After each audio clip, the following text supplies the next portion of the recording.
عالمی طاقت کی شطرنج کی بازی میں ایک نیا اور بہت بڑا مہرہ ابھی بساط پر رکھا گیا ہے، اور وہ بھی سیدھا ایران کے دروازے پر۔ اور دیکھیے، یہ کوئی عام جنگی جہاز نہیں ہے، یہ ہے USS جیرالڈ آر فورڈ، تاریخ کا سب سے بڑا اور سب سے جدید طیارہ بردار بحری جہاز۔ اس کی آمد ایک بہت بڑی ڈرامائی تبدیلی کا اشارہ دے رہی ہے۔ لیکن یہ سمجھنے کے لیے کہ آخر فورڈ یہاں ہے کیوں، ہمیں پہلے اس جنگی جہاز کو دیکھنا ہوگا جسے اصل میں یہاں بھیجا جانا تھا۔ چلیں ذرا اس معاملے کی تہہ میں چلتے ہیں۔ اصل منصوبہ یہ تھا کہ ایٹمی طاقت سے چلنے والا carrier USS George W Bush اس خطے میں تعینات کیا جائے گا، اور اس کی تیاری بھی مکمل تھی۔ لیکن پھر آخری لمحات میں حکم بدل دیا گیا۔ اب اہم سوال یہ پیدا ہوتا ہے کہ آخر پینٹاگون کو بھی کس چیز نے ہچکچانے پر مجبور کر دیا؟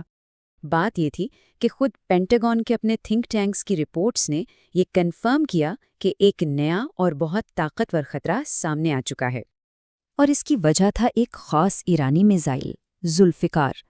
اس میزائل کو اتنا خطرناک سمجھا گیا کہ یہ ایک نمیٹس کلاس کیریئر کے لیے بھی حقیقی خطرہ بن سکتا تھا۔ بس اسی ایک خطرے نے پوری حکمت عملی بدلنے پر مجبور کر دیا۔ تو یہاں اصل نقطہ یہ ہے کہ امریکہ پیچھے نہیں ہٹا، بلکہ اس نے کھیل کو اور بڑا کر دیا اور اگلی نسل کا جہاز میدان میں اتار دیا۔ آئیے اس کا موازنہ طاقتور USS ابراہیم لنکن سے کرتے ہیں تاکہ فرق واضح ہو سکے۔ اچھا، اب ذرا ان نمبرز پر غور کریں۔ لنکن جہاں 60 سے 70 طیارے لے جا سکتا ہے، وہیں فورڈ 90 سے بھی زیادہ لے جا سکتا ہے۔ لانچ سسٹم میں تو زمین آسمان کا فرق ہے۔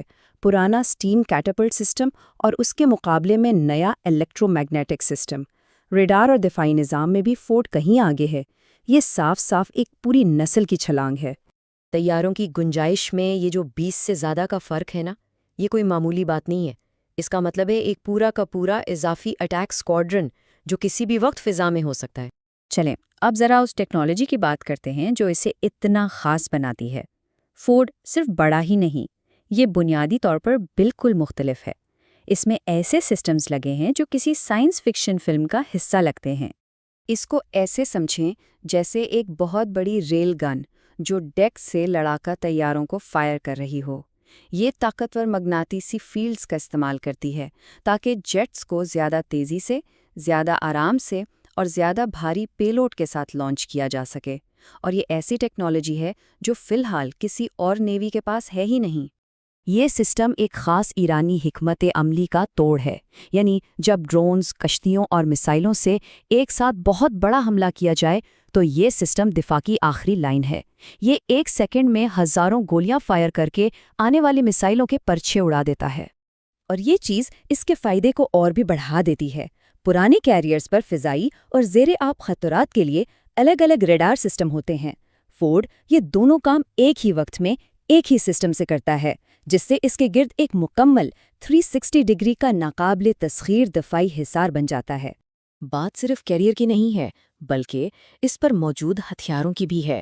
اس میں خاص سی ہاک ہیلی کاپٹرز بھی شامل ہے، جنہیں صرف ایک کام کے لیے ڈیزائن کیا گیا ہے: ایران کے آبدوزوں کے بیڑے کو ڈھونڈنا اور تباہ کرنا۔ تو سوال یہ ہے کہ اتنی زبردست طاقت کو ٹھیک اسی وقت کیوں تعینات کیا گیا؟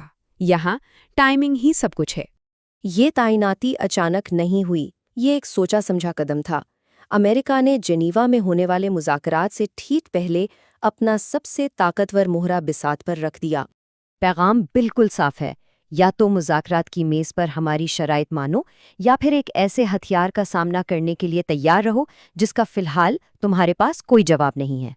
اور یہ بات ہمیں اس پورے واقعے کے آخری اور سب سے اہم نتیجے پر لے آتی ہے۔ یہ 4 ستون مل کر اسے ایک ایسا جنگی جہاز بناتے ہیں جو فی الحال اپنی ایک الگ ہی لیگ میں کھیل رہا ہے۔ فضائی برتری، لانچ کی بالادستی، ناقابل تسخیر دفاع اور مکمل آگاہی۔